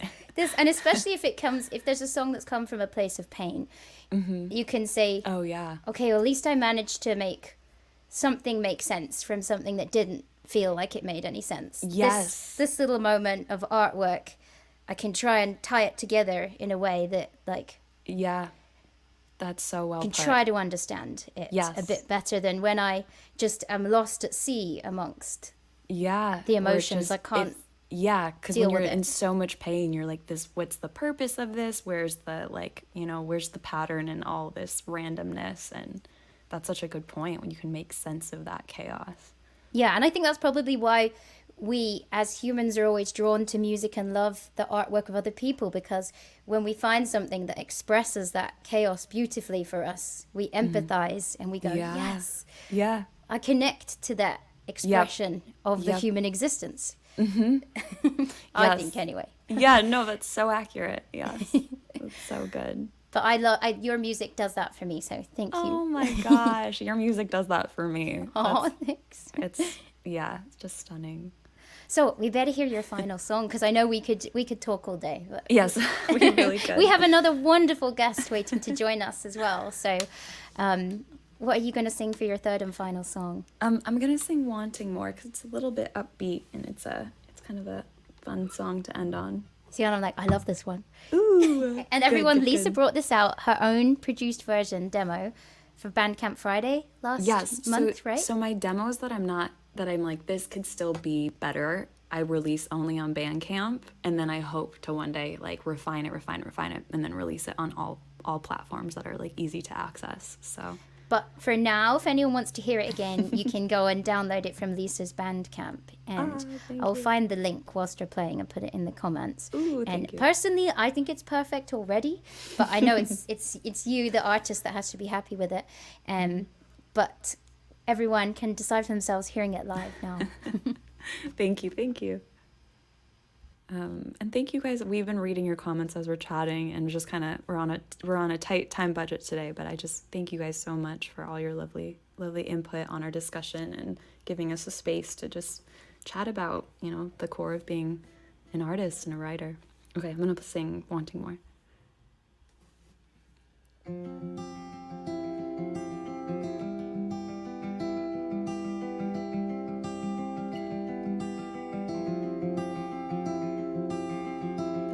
Throwing rocks at second floors, the laughter made our ribs so sore that we laid down in the grass to wait for our breath to come back. I'm not saying who it is, would it matter if I did? We lived under power lines and never thought about the time. Won't credit me the same like it did when I was young, and this feels like a foreign play.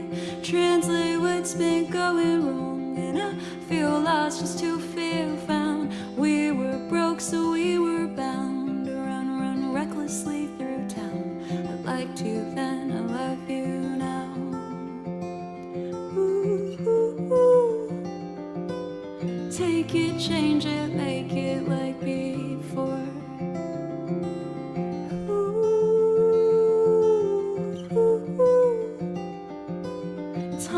Taunting, why am I always wanting more?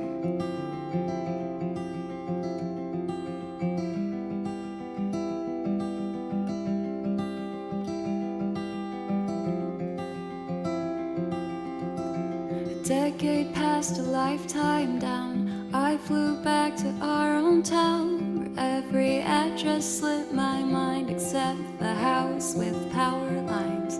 Now she's sick, that's why I'm here.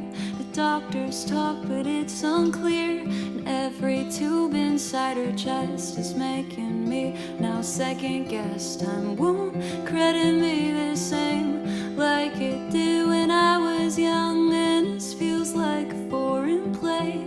Translate what's been going wrong, and I feel lost just to feel found. I'm still broke, yeah, I'm still bound to run recklessly through town. I liked you then, I love you now. Ooh, ooh, ooh. Take it, change it, make it like before. Ooh, ooh, ooh. Taunting, why am I always wanting more? Bum, bum, bum, bum, bum. Why am I always wanting? Bum, bum, bum, bum, bum. Why am I always wanting? Bum, bum, bum, bum, bum. Why am I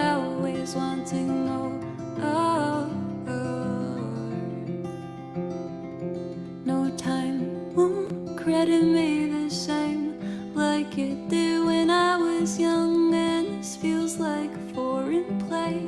Translate what's been going wrong, and I feel lost just to feel found. I'm still broke, yeah, I'm still bound to run recklessly through town. I liked you then, I love you now.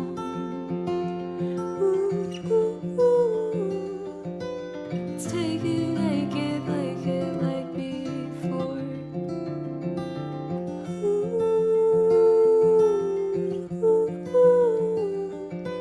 It's haunting, taunting, why am I always wanting more? It's haunting, taunting, why am I always wanting more?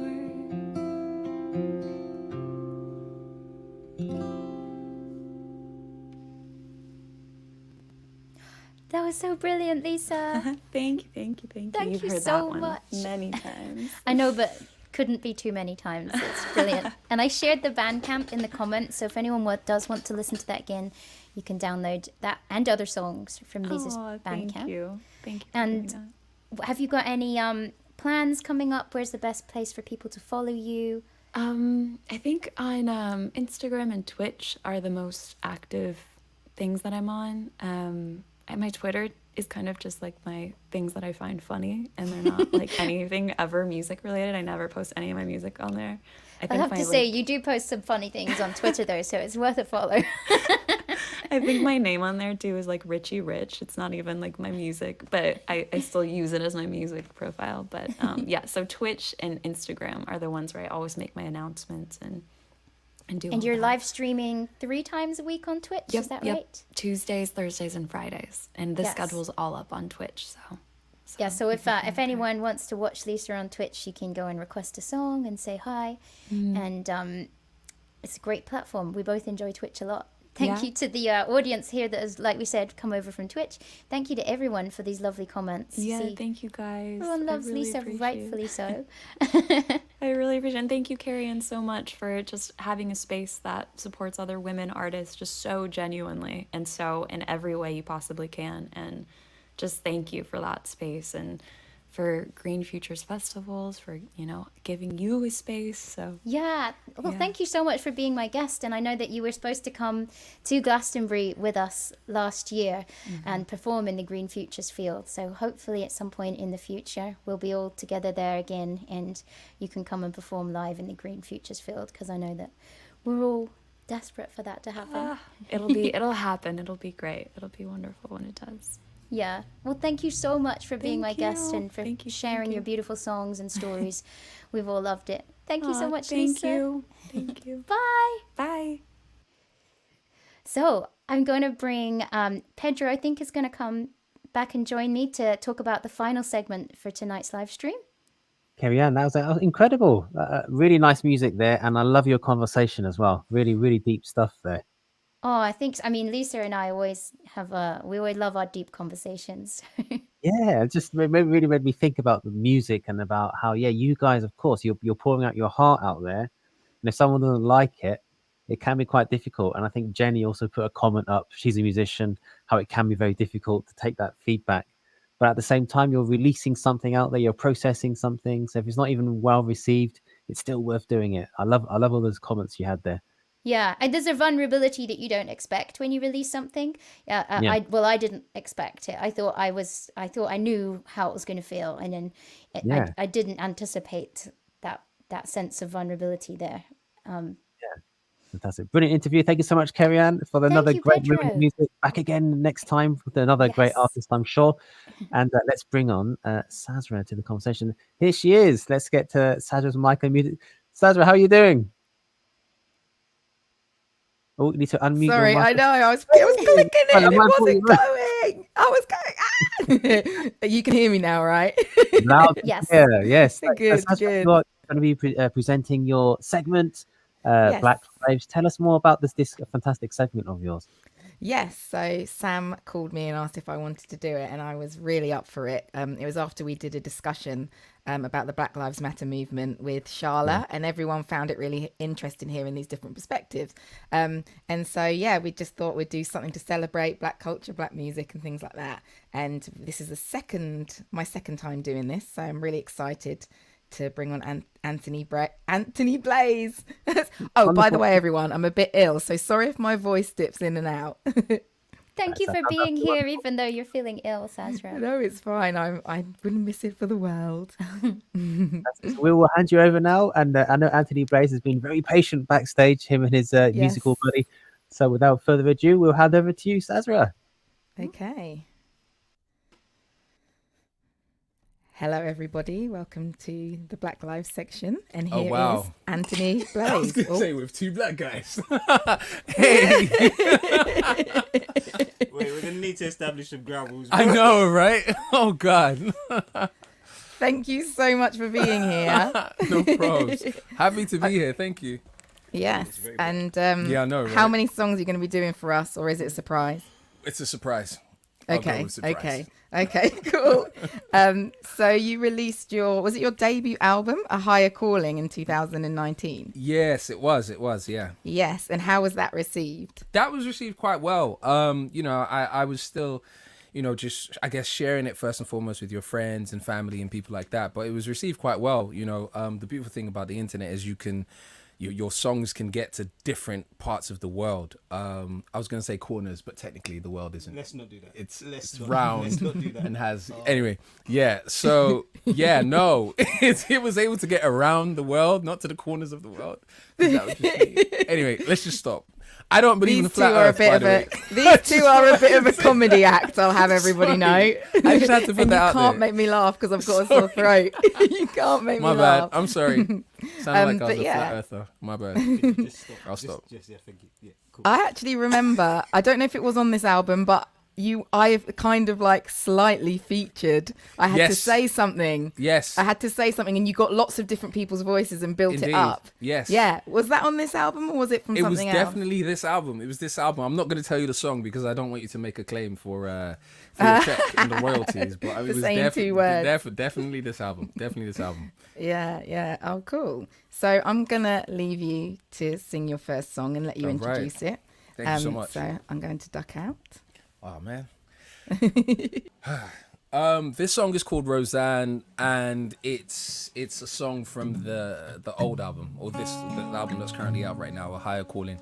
And it's just a love song. It's a brilliant story. It's one of those songs that I've written, and I'm really proud of it. It's called Roseanne, and I hope you like it.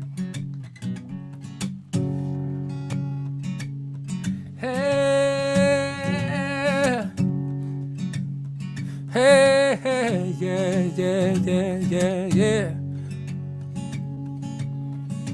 I heard him say, men like me never feel pain, yeah. Girls like you are never to blame, yeah. Ooh, what a shame, yeah. I heard him say, apparently I promised you my last name, dog. Since we broke up, turns out that you are just part of my games. Ooh, that's just lame. Yeah. Ooh, I wanna use this one chance to tell you that I'm sorry. I wanna use this one chance to tell you, please forgive me. Sorry for the wrong that I've done. Yeah. Rosanna.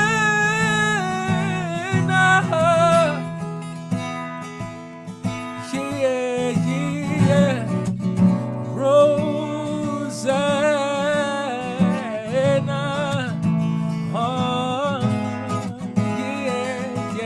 Yeah. Now seeing the face of love, she looks amazing. Was in love with this black star, she's so amazing, darling. but my past just won't go away. No, yeah. Go for what you gave, I need to let you know that it hurt my heart and soul to let you go. And you need to know I wouldn't change a thing, and I'll do it all again, and I wish you well.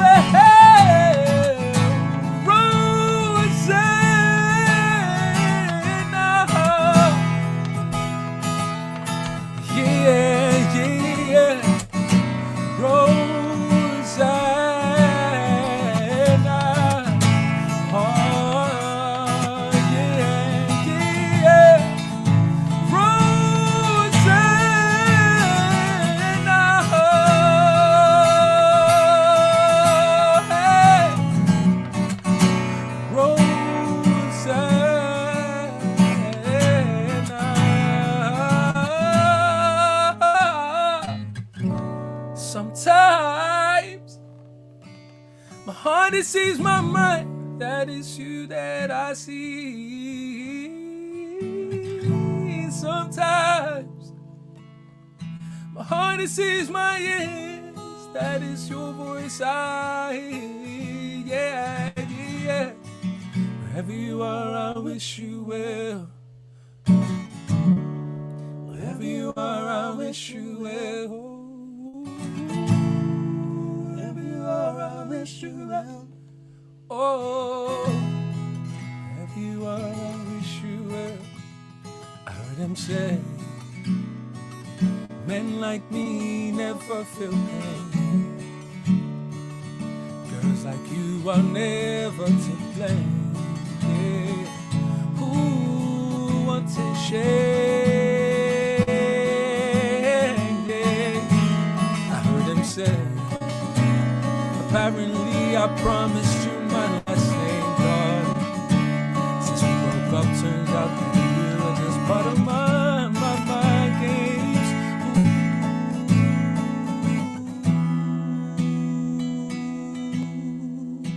Ooh, baby.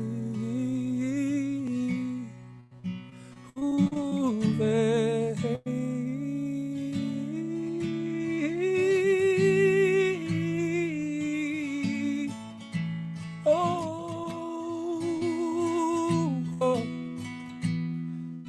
Say, men like me never feel pain. Girls like you are never to blame. Ooh, what a shame. I heard them say, apparently I promised you my last name. Since we broke up, turns out that you were just part of my games. Ooh, that's just lame.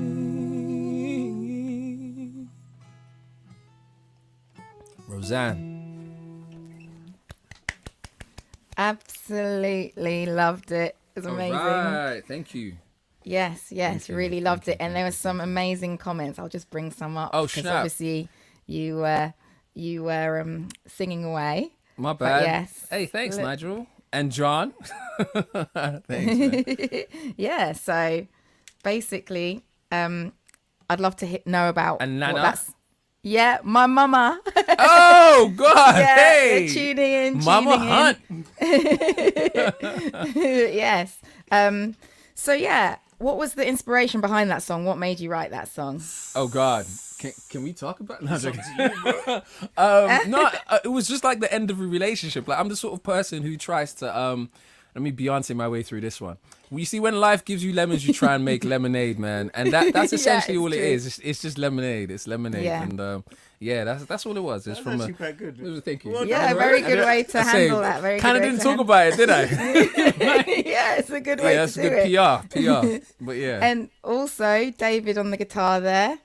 Hey. Hello. Flexing Great. arms as usual. No, as you yes, can see. beautiful. I can't compete with the Just mass hot in and here, the bro. width. I'm on the Just skinny hot. side. That's all it is. Yeah. It's just But hot yes, here. you're both Nigerian, right? Indeed. Big up West Africa. I'm Ghanaian. All We're right. next door to each other. Yeah, I don't have that much hostility towards Ghanaians anymore. Bro. I say this. Anymore. No, because we I think we won the Right, I'm African just going Nations to remove Cup. myself from the stream. No, we won the African Nations Cup in a football sense. Oh God, wait, hold up, PR, help me, please. In a football sense, good Lord. I don't know where you are, bro. God. I don't know where you are. I'm so sorry. I am so sorry. So yeah, Ghanaians and Nigerians, we have a love-hate relationship about things like who makes the best jollof and etc. etc. Yeah. Ghana. But anyways, I mean, Leave that. we'll leave it at that. But yes, one. what's your next song gonna be? Oh God. The next song is a song called Taste. It's actually a song I just released. I was gonna say April, but no, we're in May now. So it's a song I released last month. It's called Taste.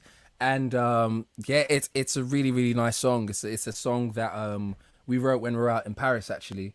This writing process started for me in Paris. I think I told you about it. I played the voice note for you, and then we're like, when we get back, because we had a. I don't remember. Thank you. Were you touring? Were you in Paris touring? We had a show. Yeah, that was exactly what it was. We had a show in Paris. My first. Yes. Life was so good pre-lockdown. Things were blooming. I remember touring.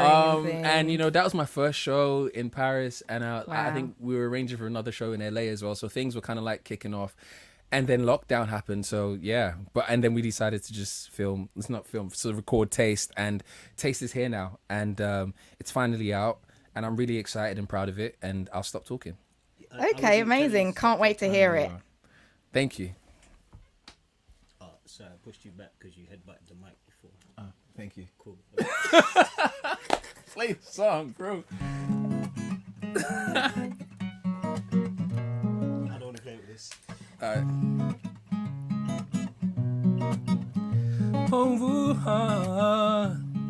Hey, yeah. Hey, yeah. If a man only knew, yeah. If a man only knew that she's been trying to get with me. Does he see the things you send to my phone? Does he know the ways you play with me when we were alone? Does he know the things you say to my phone? Does he know the ways you asked for me when we were alone? Oh no, girl, you know that I'm a one-woman man. I am a one-woman man. Say it twice so you can understand. I am a one-woman man. I gotta go.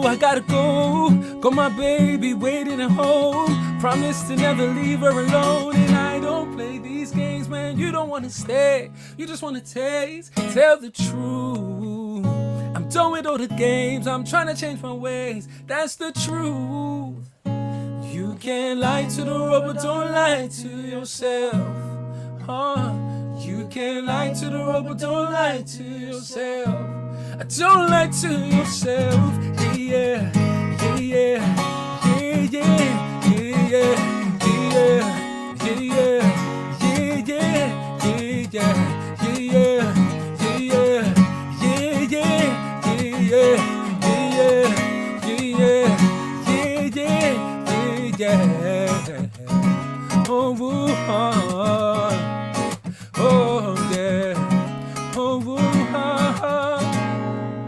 If a man only knew, yeah. If a man only knew that she's been trying to get with me. Oh, does he see the things you sent to my phone? Does he know the games you play with me when we were alone? Does he see the things you sent to my phone? Does he know the games you play with me when we were alone? Oh no, girl, you know that I'm a one-woman man. I am a one-woman man. Say it twice so you can understand. I am a one-woman man. I gotta go. Got my baby waiting at home. Promise to never leave her alone. And I don't play these games, man. You don't wanna stay, you just wanna taste. Tell the truth. I'm done with all the games, I'm trying to change my ways. That's the truth. You can't lie to the world, but don't lie to yourself. You can lie to the world, but don't lie to yourself. Huh? Don't lie to yourself. Yeah, yeah, yeah, yeah, yeah, yeah, yeah, yeah, yeah, yeah, yeah, yeah, yeah, yeah, yeah,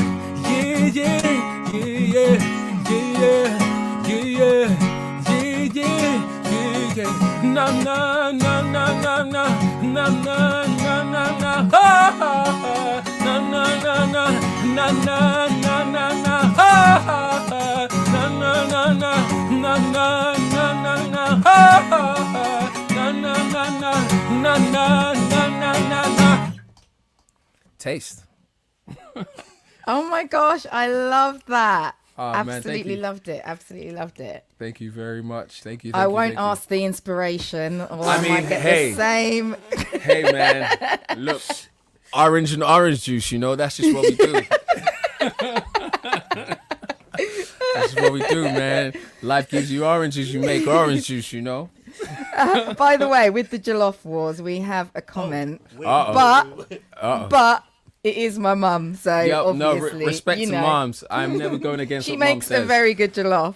Mom Yeah. is right. Mom is right. Mum is right. Mom's right, man. The jollof You can't argue with mom. bangs, innit? Just can't.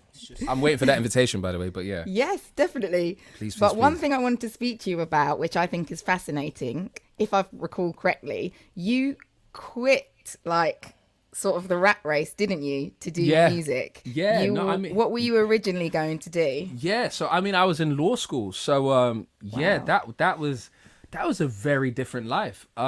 It was very much about, you know, like you tell yourself that you can climb up this ladder in terms of qualifying for a particular career, and I didn't realize how demanding it was.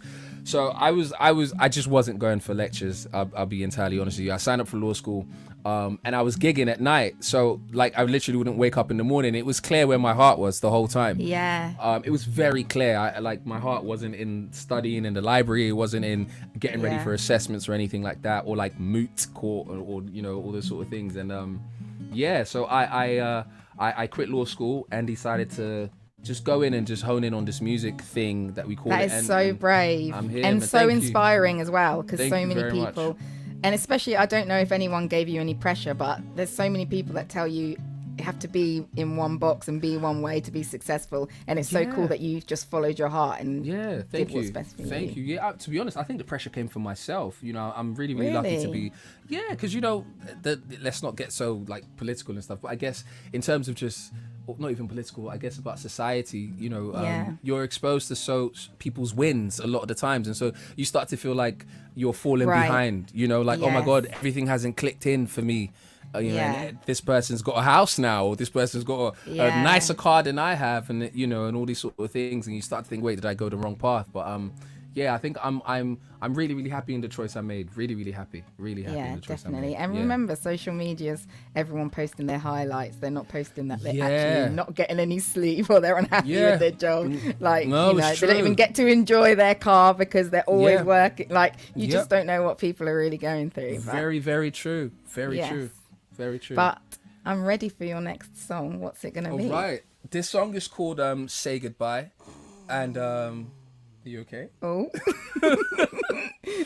You right there?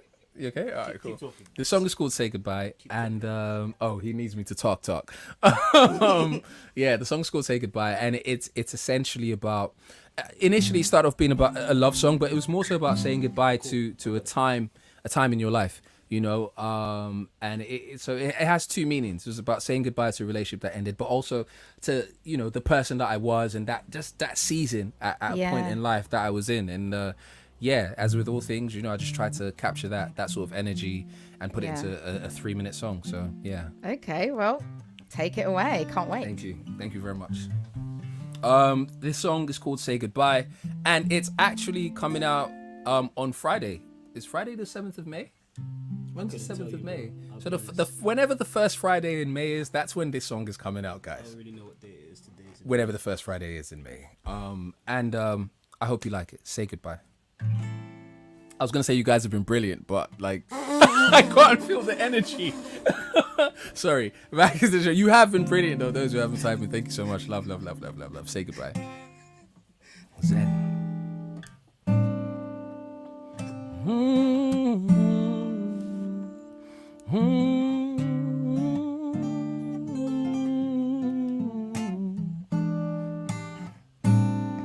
baby, how did it feel to feel my love? 'Cause it was real. Kissing your face, holding your hands, biting your lips and drying those tears. It's funny how life can go. We think we know how to go. All of those years, all of those tears, all in our heads. I wish you well. Say goodbye, oh, say goodbye to the love that we had.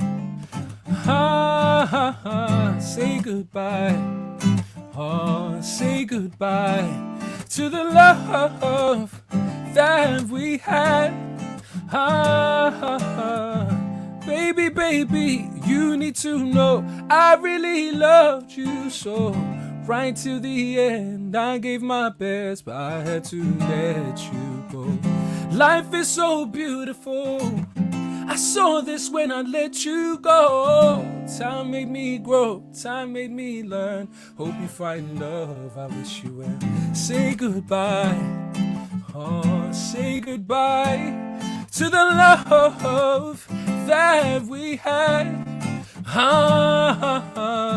Say goodbye, oh, say goodbye to the love that we had. It's time to burn this bridge, to burn this bridge. It's time to burn this bridge, to burn this bridge, this bridge. It's time to burn this bridge, bridge. It's time to burn this bridge, to burn this bridge. Say goodbye, oh, say goodbye, oh, say goodbye, say goodbye, yeah. Say goodbye, oh, say goodbye, oh, say goodbye, say goodbye. It's time to burn this bridge, to burn this bridge. It's time to burn this bridge. Ooh, ooh, ooh, yeah. Say goodbye. Wow, that's Laddie. beautiful. A friend of ours from Brazil just tuned in. That was really cool. I just opened my eyes and I saw her amazing. message. That was really, really cool. Oh, wow, laddie. Yeah, all over the world. Yeah. Every corner, as you said. I mean, hey. I'm not trying to offend no flat earthers out here. I mean, but hey. Just don't talk about it. I shouldn't talk about Just it? don't talk about it. They exist, bro. Just don't talk. We can't, like, they exist. They have a group on Facebook. Yeah, and if they buy your album, you'll be happy. That's very true. Do you know what? I could just sit and watch you two talk all day. Flat earthers. No, that's not the Stop solution. saying that. Just don't mention them. I mean, Saz, what do you think? No comment. I just think Exactly. Oh, if life gives you lemons, okay. if life gives you lemons. I see what we're doing here. But hey, listen, your voice is so beautiful. You don't ever sing man. out of tune. Thank you. How do you, is it trained? Like, how do you do that?